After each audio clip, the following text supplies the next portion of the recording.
Ok, ben écoute, bonjour Christian, merci d'avoir répondu à notre invitation à ces 14e rencontres d'Espace Marx. Et donc, je te passe tout de suite la parole. Écoute, merci Dominique, c'est très gentil, très sympathique de participer à ces débats, surtout avec comme titre commun commune, communisme. Je crois que les trois termes sont absolument essentiels et c'est justement sur ces termes-là et sur leurs liens que je voudrais intervenir. Bon, moi, je suis à la retraite, je suis professeur émérite de sociologie et j'ai pas mal travaillé et sur la pensée de Marx, bien sûr. On a fait il y a quelques années avec plusieurs camarades un groupe qui s'appelait pas Espace Marx, mais Question Marx. Bon, ce qui indique un programme qui était un peu différent. Donc justement de questionnement de Marx et puis aussi une volonté de participer au renouvellement des pensées critiques en faisant tout à fait attention, en restant extrêmement vigilant aux pratiques, sans vouloir juger ce qui se passe, sans vouloir donner des leçons, mais être à l'écoute. Je crois que c'est le travail des intellectuels critiques d'observer ce qui se passe et de participer à ce qui se passe, et en particulier de regarder comment les gens font pour s'émanciper très concrètement. Voilà, sans avoir la prétention de faire un grand programme, d'où l'idée du bouquin qu'on a fait avec Pierre Dardot sur commun, qui s'appelle Commun, justement, sur les nouvelles pratiques du commun qui se déploient à l'échelle de la planète, en essayant de clarifier un petit peu ce qu'on entendait par là. Mais là, je voudrais parler finalement un peu d'autre chose. Je voudrais dire l'essentiel d'un texte que nous avons fait pour un livre qui vient de sortir, coordonné par Manuel Cervera Marzal, qui s'appelle Ce gros mot de communisme. Et c'est ce texte que je voudrais un peu présenter. Vous pourrez vous y reporter. Le livre est d'ailleurs très intéressant. Ça rejoint tout à fait ce qu'on dit et ce qu'on fait là en ce moment, puisqu'il y a des points de vue différents sur ce qu'on peut encore faire avec le concept de communisme. Hein. Voilà. Alors, bon, on sait que le terme de communisme lui-même souffre aujourd'hui d'une évidente confusion qui est liée à l'histoire politique et du XXe siècle. Il en a été question, là, juste d'intervention précédente. On voit par exemple un parti communiste français qui peut d'un côté célébrer les 150 ans de la Commune de Paris et puis quelques mois plus tard féliciter le Parti communiste chinois pour ses réussites formidables. Donc on est vraiment dans un moment où il est absolument nécessaire de rappeler un certain nombre de choses, et il en a été question justement dans l'intervention précédente, de rappeler ce qu'a été finalement la grande dérive autoritaire, totalitaire, criminelle des régimes communistes donc qui ont existé, qui existent encore d'ailleurs, et qui continuent d'emprisonner et de réprimer toute parole libre. Hein.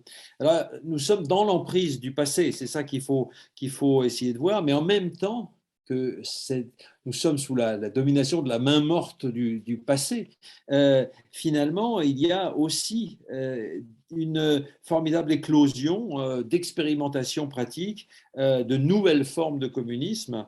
Et donc, d'une certaine façon, on peut dire que le passé n'est pas aussi insurmontable qu'on pourrait le croire. Hein. Et donc, la vraie question aujourd'hui, c'est de se demander quelles sont les voies qui permettent et les moyens qui permettent de frayer vers une piste, vers un autre communisme. Et parmi ces voies, il y a le champ des communs, hein, des pratiques des communs. Donc ça a largement échappé d'ailleurs aux communistes historiques, si je puis dire. Ça s'est développé complètement en dehors d'eux. Donc il y a toutes ces pratiques des communs qu'on a analysées dans notre bouquin, mais j'y reviendrai peu. Et ce sur quoi je voudrais justement interroger le moment présent, c'est quelle place donner à la commune. Et ça, c'est intéressant parce que j'ai vu que dans les différentes interventions, il n'y a pas tellement de camarades et d'amis et de collègues qui essayent de penser cette question du communalisme aujourd'hui ou du néo-communalisme. Et je crois que c'est très intéressant de faire le rapport, d'essayer de penser le rapport entre communisme et communalisme. Hein. Et la question, évidemment, c'est, je dirais un peu directement, est-ce qu'on peut attendre du communalisme, des formes de communalisme aujourd'hui, qui se déploient un peu partout, en Italie, en Espagne, mais aussi au Chiapas ou au Rojava. Est-ce qu'on peut attendre de ce communalisme-là euh, une régénérescence d'un nouveau communisme? Voilà, hein. Alors évidemment, euh, on pourrait remonter à l'histoire, on pourrait refaire justement de montrer les rapports étymologiques, et ils sont nombreux entre commune et communisme. Évidemment, il y a commun, la racine commun, qui est précisément là, qui fait le lien, hein. Et on sait que c'est au XIIe, XIIIe siècle, et au moment de redécouverte du droit romain, hein, par l'Université de Bologne, qu'on a eu une espèce de floraison de nouveaux termes, ou de termes anciens mais renouvelés, dont le sens était renouvelé, qui reprenaient le terme de commun, la racine commun. C'était la commune, c'était la communitas, c'était la communio.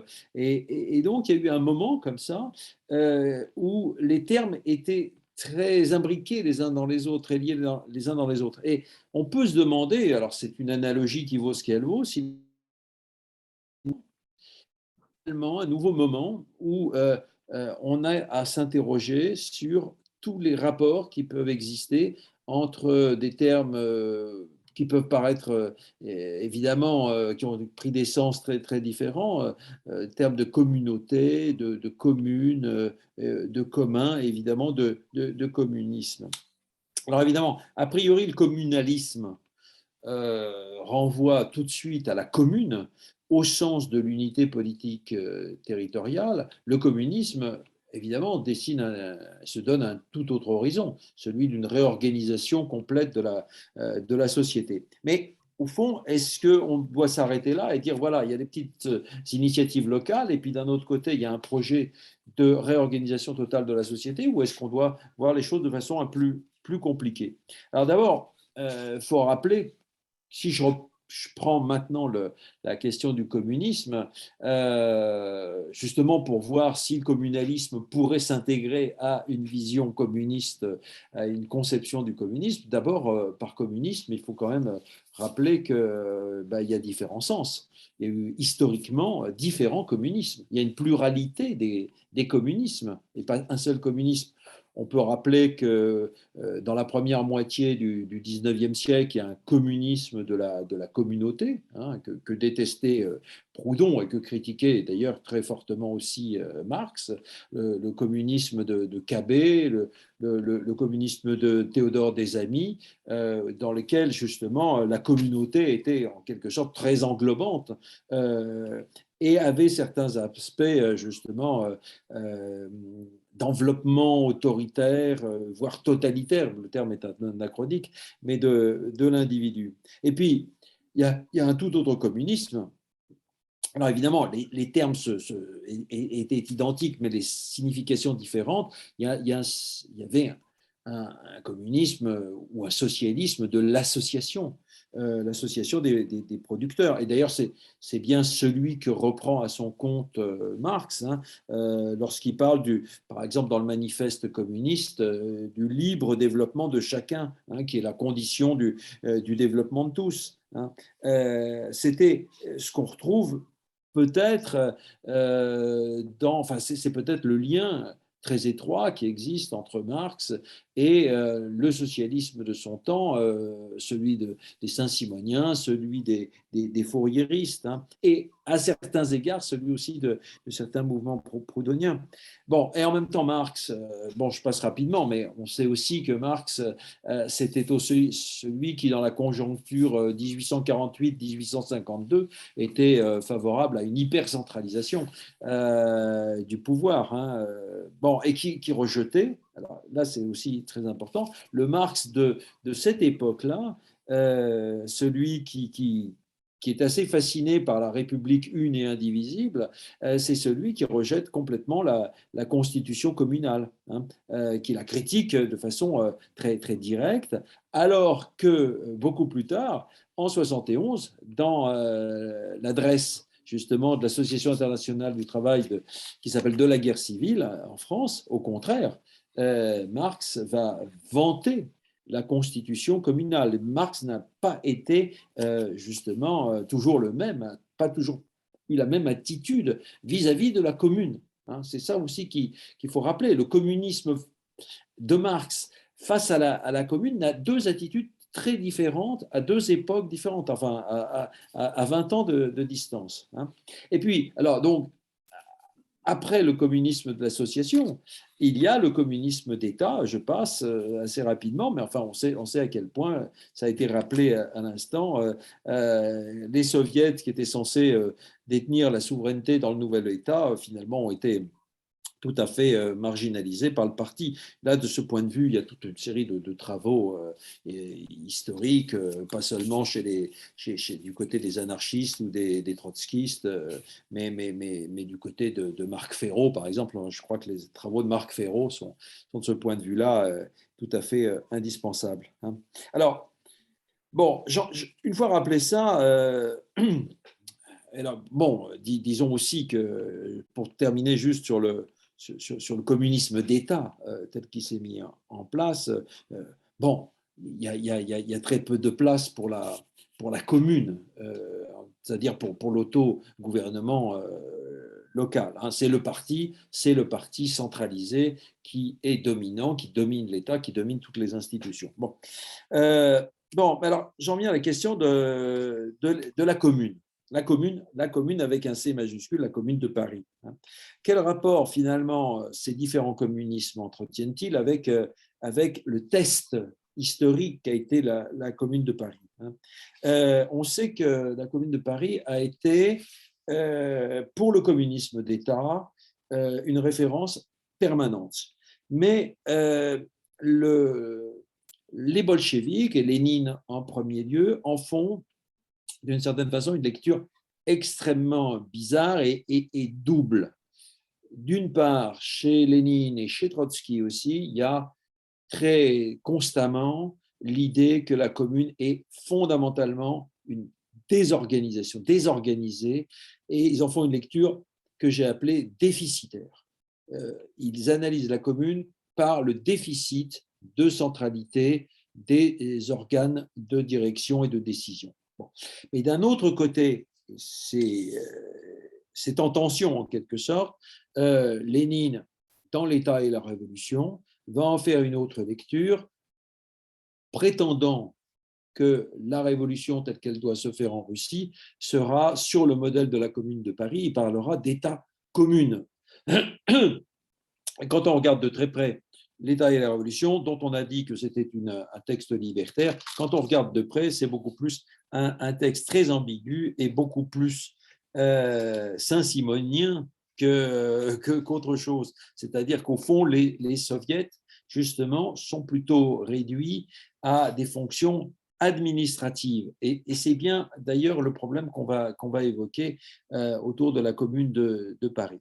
En réalité, ce qu'on peut opposer à cette lecture-là, c'est bien sûr que les communards, finalement, ne pensaient pas du tout en termes de prise du pouvoir centralisé. Ils ont refusé d'aller à Versailles et pour des bonnes raisons, enfin des bonnes raisons, des raisons qui étaient les leurs. C'est-à-dire qu'eux avaient une conception du pouvoir et de l'organisation des pouvoirs à l'échelle nationale et même européenne, qui était celle d'une fédération de communes, et pas du tout celle d'un État centralisé. C'est-à-dire qu'en fait, ils étaient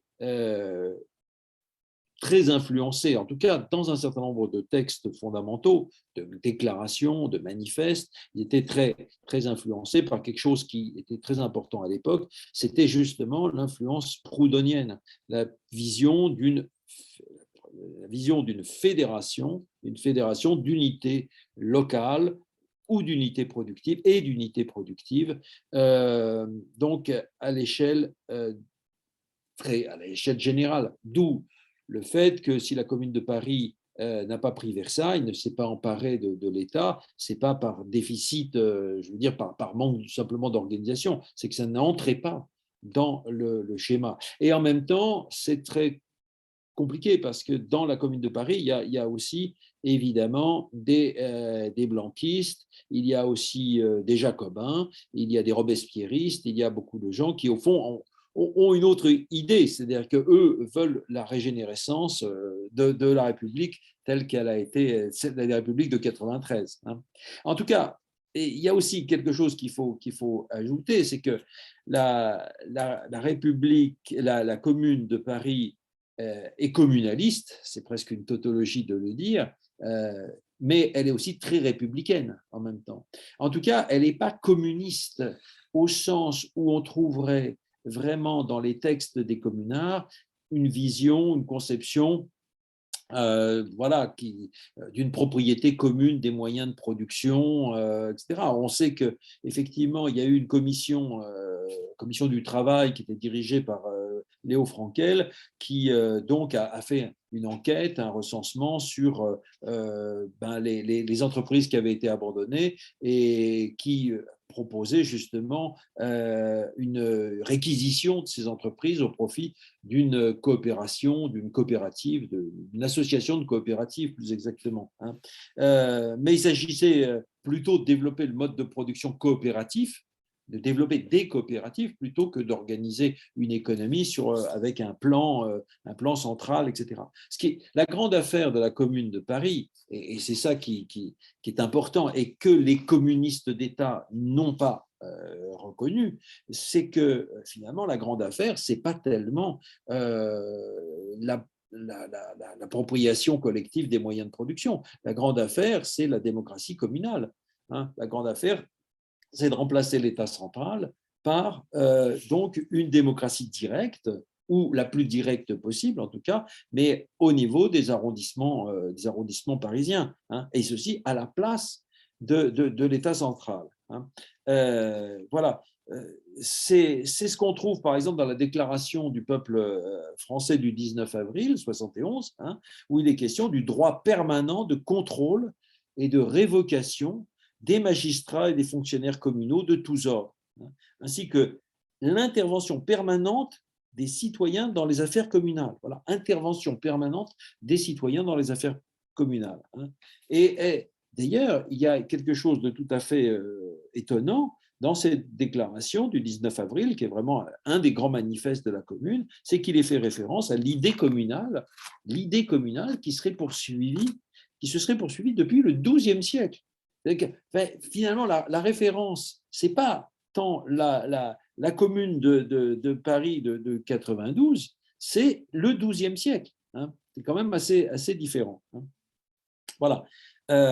Mais en même temps, la Commune de Paris donc, a cette idée d'une démocratie locale et en même temps, elle expérimente dans les plus grandes difficultés, évidemment. Alors là, la question du contexte, évidemment, est extrêmement, la dimension du contexte est extrêmement prégnante, hein, il ne faut jamais l'oublier, mais en même temps, c'est une expérimentation d'une organisation des pouvoirs. Et de ce point de vue-là, on peut dire que les choses n'ont pas très bien tourné. Hein. Le Conseil de la Commune, qui s'est formé le 28 mars, donc, qui était composé de tous les élus, se réunit quotidiennement. Hein. Mais dans un premier temps, pour l'organisation des services, on se fonde sur une organisation collégiale, voilà, de services avec des commissions qui sont chapeautées par une commission exécutive, etc. Mais il y a une indétermination complète et permanente dans la Commune entre les fonctions de gouvernement et les fonctions d'administration. Hein. C'est que, au fond, on peut dire que le gouvernement doit s'occuper des décisions politiques, alors que l'administration, elle, s'occupe de la gestion des affaires. Les choses sont toujours mêlées dans la Commune de Paris. Hein, et ça conduit à une vraie désorganisation parce que les élus, tantôt s'occupent des affaires courantes de leur mairie, tantôt ils sont donc au conseil de la commune. Certains ne font que s'occuper d'ailleurs de leur arrondissement et des services publics de l'arrondissement, quand d'autres ne font que siéger au conseil de la commune. au fond, le grand problème, ça a été la division des pouvoirs. Voilà, la division des pouvoirs, ou plutôt la confusion des pouvoirs, la confusion entre administration et gouvernement. Hein. Alors, dans son adresse, dans l'adresse que rédige Marx, hein, de la guerre civile en France, Marx, finalement, idéalise l'indivision ou la confusion, hein, non pas comme une faiblesse, justement, mais au contraire comme une vertu de la constitution communale. Hein. Il explique ainsi que la commune ne devait pas être un organisme parlementaire, mais un corps agissant, exécutif et législatif à la fois. En fait, le fait est, c'est qu'elle ne fut ni l'un ni l'autre. Hein. Alors, c'est vraiment cette désorganisation, cette confusion des pouvoirs qui est justement, qui fait l'objet de désolation, de constats désolés de beaucoup de communards. J'ai cité Andrieux. Hein. Ça a amené justement à l'organisation d'un comité de salut public, donc sur le tard, hein, le 1er mai, mais qui était composé essentiellement donc de blanquistes ou de jacobins. Hein. Et ceci, bon, c'était la période de la plus grande dégradation de la situation militaire. Hein. Alors, ce qu'on peut dire de cette expérimentation, de cette expérience, c'est que le problème n'a pas été résolu de la répartition des pouvoirs et des fonctions, hein, dans la démocratie communale. Et c'est pourtant un point absolument essentiel. Qui fait quoi? Est-ce que le gouvernement doit être aboli au profit de l'administration des choses, ce qui est une tentation saint-simonienne qui était très présente, ou au contraire, est-ce qu'un comité de salut public peut s'occuper de tout, gérer tout, etc. Donc, être le gouvernement total, en quelque sorte, de la commune. Mais dans tout ça, la question de la responsabilité, en particulier des élus et des fonctionnaires, est restée absolument centrale. Au point que Marx, justement, en fait la pierre de touche, si je puis dire, de la commune. Pour lui, si la commune a trouvé la forme politique d'émancipation économique du prolétariat, c'est précisément par le fait qu'elle a exigé, elle a imposé un contrôle très étroit et une révocabilité et des élus et des fonctionnaires. Je dis bien des fonctionnaires parce que faut pas croire que ce ne sont que les élus qui étaient concernés par le principe de révocation et le principe de révocation. C'était finalement tous ceux qui étaient au service de la commune. Et si vous relisez ce texte absolument admirable à beaucoup d'égards, il y a quelque chose de tout à fait étonnant quand il fait l'analogie entre un patron qui recrute un ouvrier et le peuple qui nomme des fonctionnaires, qui les recrute. Hein. Au fond, ce qui est très bizarre pour Marx, qui en savait quelque chose du rapport salarial, le peuple devient l'équivalent d'un patron qui peut démettre, mais à volonté, les fonctionnaires, sans qu'il soit d'ailleurs question une minute de droit des fonctionnaires, hein, et même de leur organisation propre. Hein. Et ça, c'est très important. On va le voir dans le communalisme à l'instant. La grande question, c'est de savoir précisément qui a le pouvoir, comment sont distribués les pouvoirs, mais aussi de savoir si ceux qui s'occupent des tâches d'exécution, ou disons des tâches de production de services, ont une faculté politique propre, ou si ils sont entièrement dépendants du conseil de la commune en l'occurrence, ou du peuple par arrondissement, etc. Bon, alors il faut quand même se souvenir que derrière tout ça, et derrière les remarques assez étonnantes de Marx, il y a ce qu'on a appelé avec Dardot dans notre bouquin sur Marx, le fond saint-simonien, le sédiment ou le socle, voilà, le socle saint-simonien de la pensée de Marx. C'est tout à fait essentiel. C'est pas seulement la formule selon laquelle l'administration des choses doit remplacer le gouvernement des hommes. Enfin, si, c'est ça. D'une certaine façon, c'est l'idée que la politique peut se dissoudre dans l'économie. C'est une idée absolument fondamentale qu'on retrouve d'ailleurs chez d'autres, hein, chez beaucoup d'autres socialistes. On la retrouve chez Proudhon aussi. Hein. C'est un peu le fond de l'air au milieu du 19e siècle. L'économie, par ses mécanismes propres, a une dynamique auto-organisatrice qui permet de supprimer une bonne fois pour toutes dans l'histoire humaine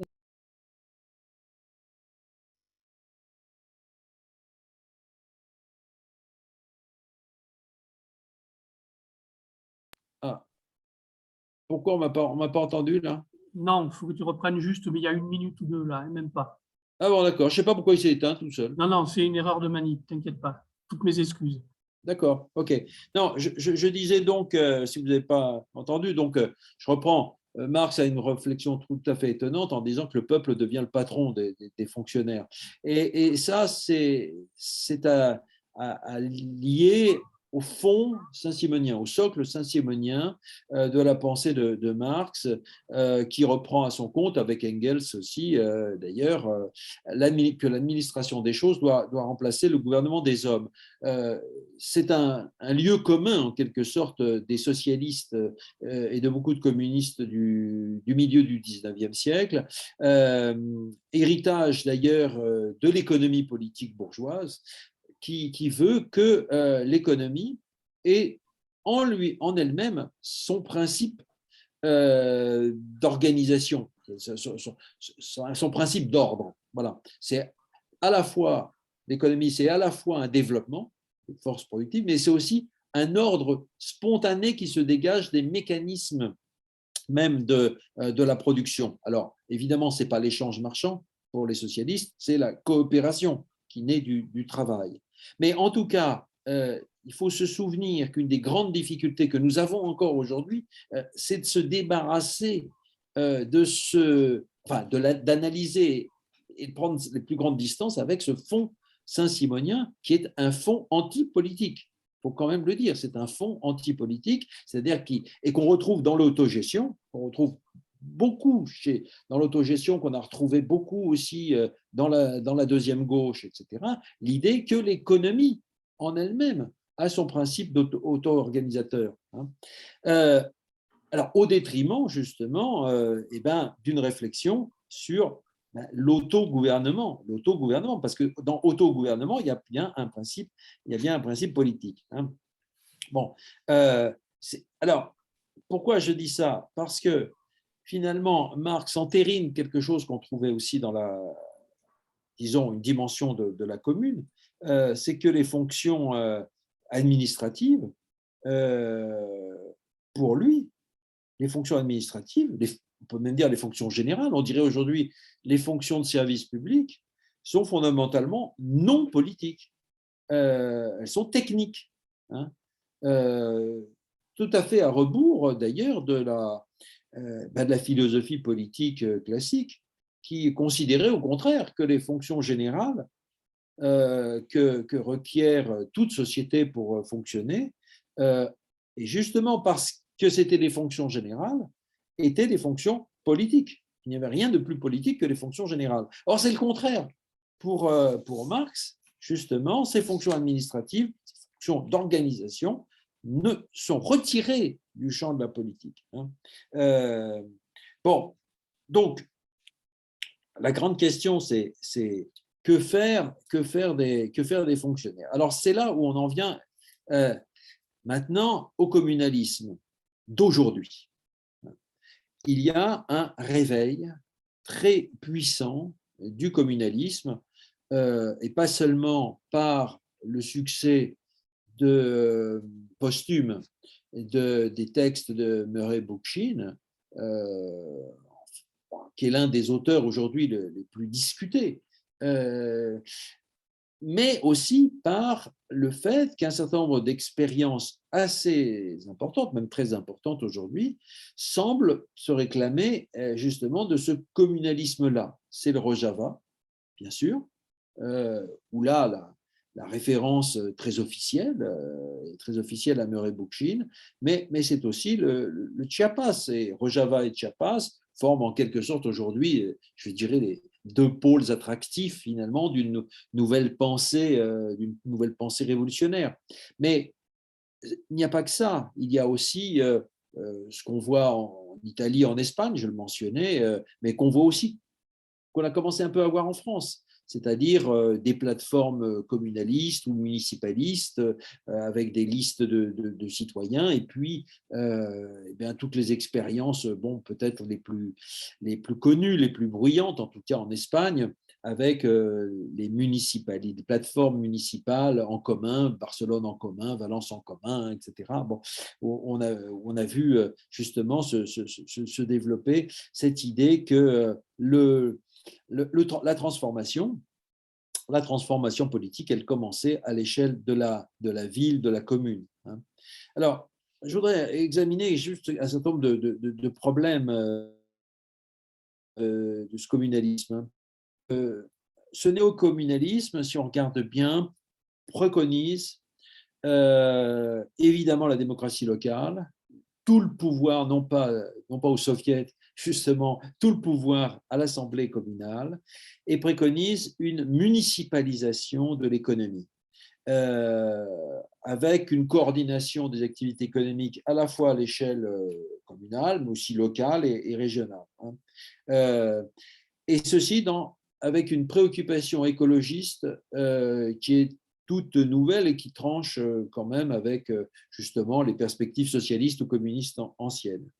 L'économie ne peut cesser d'être productiviste et destructrice et prédatrice en quelque sorte qu'à l'échelle locale ou régionale, c'est-à-dire quand les citoyens peuvent avoir la main sur la production et sur les choix économiques. Alors, c'est peut-être tout à fait mythique, mais en tout cas, c'est dans l'idée. Donc, la commune, il faut bien le reconnaître, c'est pour ça que c'est très intéressant le titre de cette session-là d'Espace Marx. La commune, aujourd'hui, qu'on le veuille ou non, redevient la forme centrale d'un projet d'organisation politique. Alors, est-ce que ce n'est que local? Bien sûr que non. Bien sûr que non. Ça serait tout à fait. Ils ne sont pas débiles, les communalistes. Ils ne sont pas débiles. Ils sont un petit peu comme Proudhon, même s'ils n'ont pas trouvé la recette. Ce qu'ils pensent, la manière dont ils pensent, leur style de pensée est fédéraliste. Enfin, c'est le principe fédératif, plus exactement, qui doit les guider dans l'organisation du pays, ou d'un pays ou d'une société. C'est-à-dire que c'est finalement la coordination à différentes échelles des décisions politiques, avec donc selon les cas, voilà, des conseils fédéraux, régionaux, etc. Enfin, c'est ce que Murray Bookchin développe. Évidemment, c'est pas si, il faudrait regarder ça de près et regarder à quel point on accorde ou non à ces échelons régionaux ou nationaux des vrais pouvoirs politiques. C'est vraiment peut-être là-dessus que les choses devraient être regardées de près. Murray Bookchin, justement, et de façon assez symptomatique, a tendance à donner le pouvoir politique à l'Assemblée communale. Là, il n'est pas très éloigné justement de la commune de Paris, si je puis dire, enfin, du rôle que voulait jouer le conseil de commune, et à laisser des fonctions uniquement administratives et techniques aux échelons supérieurs. C'est-à-dire pour ne pas que le pouvoir politique de la commune, justement, soit entamé par des échelles supérieures, des échelles métacommunales, si je puis dire, des échelles métacommunales. Bon, alors c'est là justement où on doit regarder un petit peu de près les nouveautés, si je puis dire, les nouveautés de ce néocommunalisme.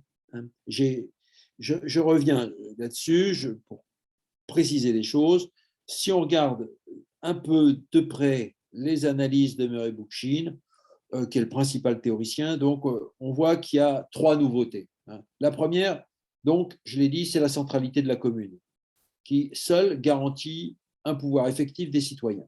Voilà. Et en évitant quand même le repli sur le local par justement les coordinations dont j'ai parlé, c'est-à-dire les confédérations de communes ou les communes de communes, etc. Le deuxième nouveauté, si je puis dire, c'est que la commune est regardée comme la forme politique la plus à même justement d'établir un rapport non destructeur à la nature. Voilà.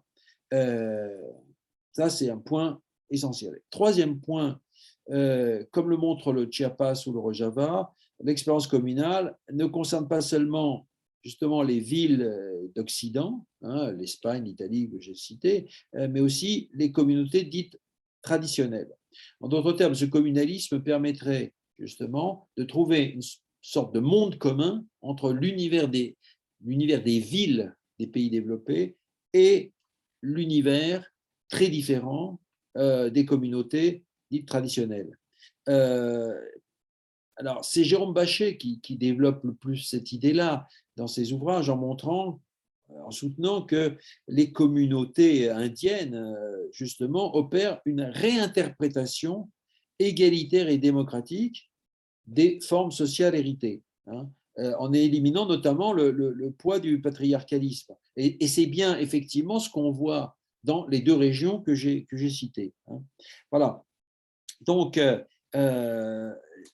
voilà, l'idée, c'est que le communalisme, c'est une forme non pas ancienne, c'est-à-dire vraiment l'idée de voilà que c'est soit les communautés voilà soit les communes médiévales qui reprennent le pouvoir, mais ce sont justement les formes modernes, donc modernes au sens où précisément elles permettent de répondre aux défis égalitaires, aux défis démocratiques et aux défis écologistes. Bon, là, reste un problème, je terminerai là-dessus, j'ai le temps passé, je terminerai là-dessus. Je dirais, le problème qui n'est pas résolu dans le communalisme, c'est justement le problème qu'ont posé les communistes, qu'a posé le communisme, c'est-à-dire le pouvoir des producteurs. Au fond, ce qui est l'impensé du communalisme, ce communalisme-là, c'est qu'il reconduit une conception monopoliste de l'organisation politique de la société. Tout le pouvoir est concentré sur une seule instance, l'Assemblée locale. La totalité du pouvoir normatif, du gouvernement, sur la vie économique et sociale, et sur la moindre parcelle, si je puis dire, d'activité économique, relève de l'Assemblée communale.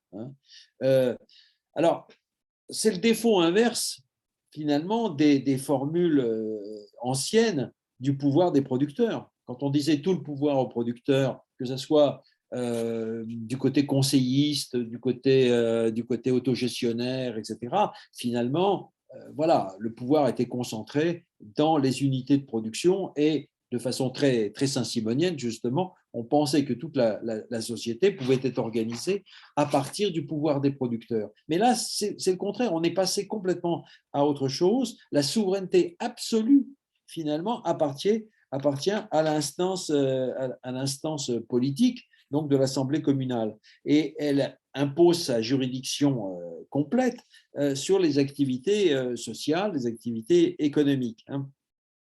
Et au fond, j'y vois quelque chose d'assez assez anachronique. Le modèle, pour Bookchin, je crois que c'est les sections parisiennes qui l'ont fasciné, les sections parisiennes pendant la Révolution française. C'est-à-dire que les sections de quartier, à Paris, par exemple, elles avaient justement comme mission l'approvisionnement, la distribution des biens essentiels, la surveillance des prix, les réquisitions, voilà. Et donc, on a l'impression que c'est le citoyen révolutionnaire, le citoyen mobilisé en permanence qui doit contrôler toute la vie économique. Bon, et on retrouve cette idée, mais très différemment, enfin, avec d'autres arguments, chez Jérôme Bachet, par exemple, dans son dernier livre qui s'appelle Basculement, qui est d'ailleurs très intéressant, où il prend l'exemple des communautés du Chiapas et défend l'idée finalement que le pouvoir doit appartenir justement à la seule sphère politique et pas aux producteurs, du fait que, d'après lui, dans ces communautés-là, il y aurait une très faible division du travail. Bon, et donc, d'une certaine façon, il n'y aurait pas un producteur qui serait séparé, une identité de producteur séparée d'une identité de citoyen local. Et il ajoute que finalement, le but, c'est bien de réencastrer l'économie dans la société, et donc ça autoriserait finalement à nier qu'il y ait quelque chose comme un intérêt des producteurs. Bon. Et donc, on arrive à quoi? On arrive à la négation, me semble-t-il, justement, de toute organisation autonome des travailleurs. On refuse par là de penser justement les fonctions politiques dans l'économie.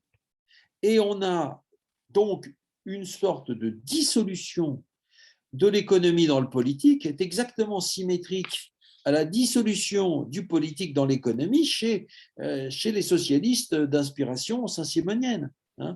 On n'a pas encore trouvé, donc, avec le communalisme, finalement, la recette, si je puis dire, le mode d'emploi qui éviterait de faire des travailleurs de simples serviteurs du pouvoir communal. Donc, ça nous amène à quoi? Alors, je n'ai pas la réponse, mais au moins fallait-il poser le problème. Ça nous amène à cette question. Si l'on veut une démocratie du travail, il faut bien penser donc à l'organisation du pouvoir dans les entreprises, dans les unités de production, dans ce que nous avons appelé les communs. Voilà, les communs définis comme donc des unités ou des espaces institutionnels qui sont régis par un principe d'autogouvernement. Bon. Et évidemment, en lien avec les autres, ouverts sur les autres communs, avec donc forcément des instances supra-unitaires, si je puis dire. On a donc à penser à la fois l'organisation politique des communs, le fait que ce sont des organisations démocratiques, qu'on veut démocratiques, un peu, on en a un peu l'ébauche dans l'économie sociale et solidaire, quand les associations veulent bien respecter des principes authentiquement démocratiques et qui tranchent avec le pouvoir patronat et avec le pouvoir du capital dans les entreprises capitalistes. Mais on doit en même temps donc penser la démocratie locale.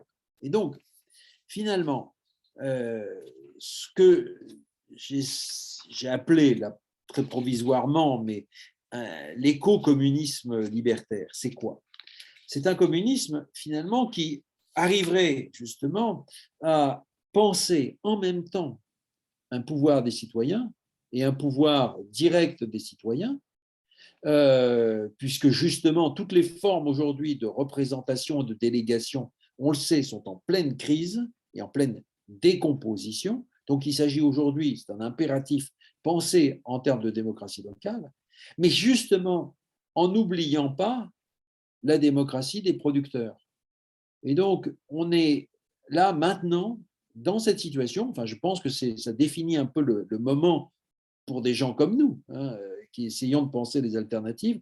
Nous sommes à un moment où il s'agit de penser cette articulation, démocratie sociale du travail, démocratie communale, si on veut. Et en même temps, penser en termes de révolution écologique. Et de ce point de vue-là, c'est peut-être ce qui est le plus séduisant dans le mouvement communaliste, c'est qu'il ne sépare pas justement la question du pouvoir de la question du rapport à la nature. Et ce sont, depuis longtemps, Murray Bookchin écrit ça dans les années 60, hein, il fait vraiment figure de précurseur, des gens qui ont vraiment essayé de penser, avant les autres, si je puis dire, l'articulation pouvoir et écologie. Voilà. Donc, voilà, ces questions sont ouvertes. Je ne voulais ici que poser un certain nombre de problèmes. Voilà, je vous remercie. Merci Christian. Écoute, c'est tout à fait passionnant et en plus, tu as couvert, je dirais, presque l'ensemble des problématiques qui étaient évoquées dans le titre de nos conférences. Donc, Jean-Marie, peut-être une réaction? Ah, mais Gérald, je t'inscris. tu me prends au mot là. Alors merci Christian, effectivement, pour cette intervention très très intéressante. Puisque Dominique me donne la parole, j'aimerais te poser une question. Je voudrais revenir sur la distinction entre les fonctions administratives et politiques, justement pour comprendre mieux la démocratie des producteurs liée à la démocratie sociale que tu évoquais juste en conclusion. Cette distinction, fonction administrative et fonction politique, les fonctionnaires étant voués à des fonctions purement administratives. Je comprends bien que dans la terminologie du 19e siècle, le terme de fonctionnaire ne recouvre qu'aujourd'hui où les fonctionnaires soignent, enseignent et, à proprement parler, n'effectuent aucune tâche d'ordre politique ni d'ordre administratif. Et enseigner, ce n'est pas une tâche administrative, soigner non plus. Mais je pense que il y a un impensé dans la tradition marxiste qui ne nous aide pas beaucoup et qui, de mon point de vue, est maintenu dans les visions du ou des communs que l'on rencontre le plus fréquemment, dans vision dans laquelle les services publics sont assez largement déconsidérés déconsidérés, oui. Et alors que le commun ou les communs seraient de nature à aller bien au-delà, puisqu'il y aurait cette idée de gouvernement par les commoners à l'intérieur de la communauté. Mais je pense que il y a un impensé dans la tradition marxiste qu'à mon avis, qu'il faut un jour ou l'autre lever, parce que il y a l'idée que les travailleurs qui sont employés dans la sphère monétaire non marchande sont improductifs. Alors certes, ils sont improductifs de valeur pour le capital, mais je soutiens l'idée, et ça depuis je ne sais plus combien d'années, je soutiens l'idée qu'ils produisent de la valeur, pas simplement de la valeur d'usage, mais de la valeur qui s'ajoute à celle produite dans la sphère marchande et qui est validée par décision politique, alors que les autres sont validés par la vente sur le marché. Donc cette validation politique, au sens où Marx l'entendait, cette validation sociale, pardon, au sens où Marx l'entendait et qui là est de nature politique, permet de considérer, je crois, que les travailleurs qui sont employés dans cette sphère non marchande sont véritablement productifs pour la société, pas pour le capital. Ça, c'est ça le point essentiel. Et donc, si on reconnaît ce caractère productif à ces travailleurs-là, si on leur reconnaît cette nature véritablement de producteurs à part entière, ils ont vocation à partager le pouvoir et pas simplement à être subordonnés.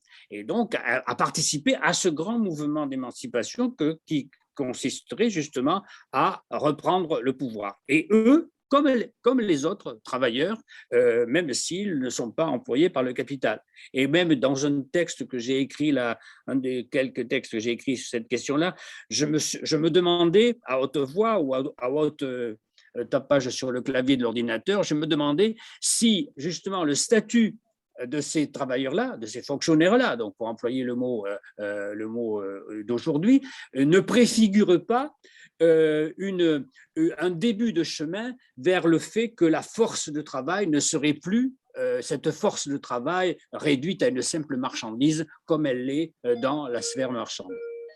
J'aimerais bien ton avis là-dessus. Oui. Écoute, d'abord sur ta première réflexion sur la vision extrêmement restreinte, réductrice des communs, qui ne seraient finalement que des initiatives ou des expérimentations à côté des services publics et parfois contre les services publics. D'ailleurs, avec un certain ton effectivement anti-étatiste, systématique et tout ça, c'est tout à fait vrai. Ça, je vais tout à fait dans ce sens-là. Ce que nous avons essayé de faire avec Commun, c'est justement tout à fait autre chose. Alors, il y a peut-être beaucoup d'ambiguïté. Nous avons essayé de dégager de tout ça un principe politique du commun qui serait justement de sortir de l'espace marchand, mais aussi de sortir de l'espace bureaucratique et de faire en sorte que les services publics soient réinterprétés comme des services communs. Et dans le sens, je pense, assez semblable à ce que tu viens de dire, c'est-à-dire considérer les services publics comme le fruit de mise en commun de ressources par une société, des services producteurs justement de biens communs, donnant au sens du terme bien commun, sens nouveau, justement, des biens d'usage universels répondant à des besoins ou à des droits fondamentaux définis politiquement. Et donc, ce qui ferait de ces services publics, non pas des instruments de l'État, non pas des biens ou des services dépendants d'une décision simplement centrale, mais qui dépendrait justement de décisions démocratiques des citoyens à toutes les échelles, à l'échelle locale, régionale et nationale. Mais ça suppose, alors j'en viens à la question, ça suppose aussi qu'on accorde donc à ces travailleurs des services communs, justement, un pouvoir relativement autonome, si je puis dire, sur leur métier. On sait aujourd'hui à quel point il importe pour les enseignants, tu as parlé de l'enseignement, il importe aux enseignants de reprendre la main sur leur métier. Donc, leur accorder un pouvoir de décision qui est un pouvoir de décision qui est de nature politique. Voilà. Et donc, la grande question, c'est justement la division des pouvoirs politiques. La division des pouvoirs politiques entre le pouvoir des citoyens en tant que citoyens et le pouvoir des travailleurs en tant que travailleurs.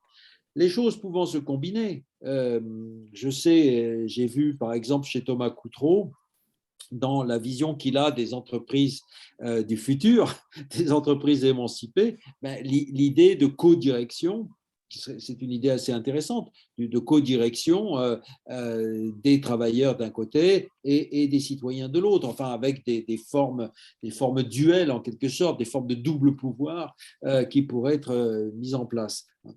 Quant à la question de la valeur, moi je suis tout à fait d'accord avec l'idée que c'est une question absolument centrale et qui doit être articulée avec la question du politique, avec la question du pouvoir. Valeur et pouvoir, il faut les penser ensemble. Et donc, finalement, ne plus en avoir une vision strictement économique, c'est-à-dire désencastrer la pensée. La grande question, c'est désencastrer la pensée. Je sais que tu t'y attaches. Est-ce qu'on pourrait définir quelque chose qui serait… bon, tu parles de valeurs sociales à la Marx, oui, est-ce qu'on pourrait parler de valeurs communes? Est-ce que ça serait intéressant d'inventer finalement quelque chose qui serait un terme qui relèverait à la fois de l'économique et du politique? Alors, je n'en sais rien, je n'ai pas travaillé sur la chose, mais l'idée m'est venue un jour, sans que je l'ai creusé, de me dire que finalement, un concept mixte, si je puis dire, un concept mixte qui serait justement économico-politique pourrait avoir son intérêt pour refondre en quelque sorte les catégories avec lesquelles on pense en général et on pense justement dans le champ du marxisme. Voilà. Merci Christian. Gérald, ton micro. Voilà. Oui, merci Dominique. Une petite remarque déjà, si je me souviens un peu de mes cours de sociologie qui étaient largement marxistes à l'époque, on ne nous a jamais présenté la chose comme des travailleurs productifs d'un côté, enfin productifs de valeur, et des travailleurs improductifs de valeur. Mais pour cette deuxième catégorie, comme participants à la production générale et à la circulation de la valeur. C'était juste une petite remarque. Mais ma question ne porte pas là-dessus, mais sur une chose que nous a dit tout à l'heure Christian Laval, et qui concernait la Commune de Paris. Je reprends la question centrale de la responsabilité des élus et des fonctionnaires au moment de la Commune de Paris, en précisant bien que les deux catégories étaient révocables. Alors ça m'a fait penser à cette construction de Jacques Bidet. Alors je ne sais pas s'il en a parlé hier parce que malheureusement j'ai pas pu assister à sa conférence, mais il présente une analyse alors que je qualifierais pas forcément de sociologique, mais en tout cas de métaphorique, et en tant que telle, elle nous fait penser, réfléchir, une catégorisation des classes sociales. Il distingue deux grandes forces sociales, ce qu'il appelle la classe fondamentale, qui s'appelait peut-être le prolétariat chez Marx, dans laquelle il voit deux forces, le peuple 1 et le peuple 2. Le peuple 1, pour raccourcir, c'est le peuple des salariés qualifiés et le peuple 2, le salariat précaire. Voilà pour la classe fondamentale. Et de l'autre côté, il distingue deux catégories, la catégorie propriétaire des moyens de production, donc le capital, les capitalistes en tant que tels, et les propriétaires des moyens d'organisation.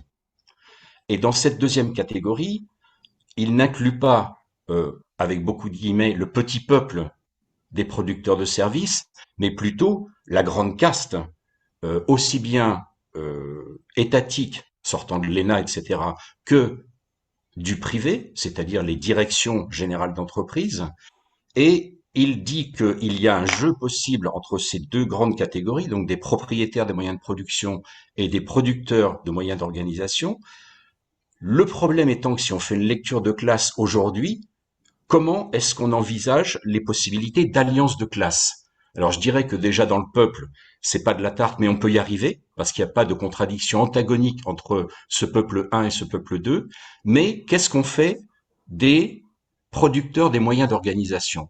Est-ce qu'on les laisse en disant nous demandons qu'ils soient révocables? Est-ce qu'on les laisse de fait du côté du patronat des propriétaires des moyens de production, parce que c'est ce qui se passerait, ou bien est-ce qu'on dit qu'il n'y a de révocable que les mandats électifs, auquel cas on se garde un moyen de manœuvrer avec cette deuxième catégorie qui est quand même du côté du pouvoir, donc les gens, on va dire en gros les cadres sup, les cadres sup du privé et du public, et avec lesquels on se laisse un moyen d'alliance de classe pour la production d'une nouvelle politique. Donc là, il y a un vrai enjeu, et je crois que n'est plus possible, enfin il me semble, mais j'aimerais bien que Christian Laval puisse réagir là-dessus. Je crois qu'il n'est plus possible aujourd'hui de penser une révocabilité de la deuxième catégorie, c'est-à-dire les tenants du pouvoir d'organisation, comme le dit Jacques Bidet. Donc voilà, je souhaitais votre réaction là-dessus.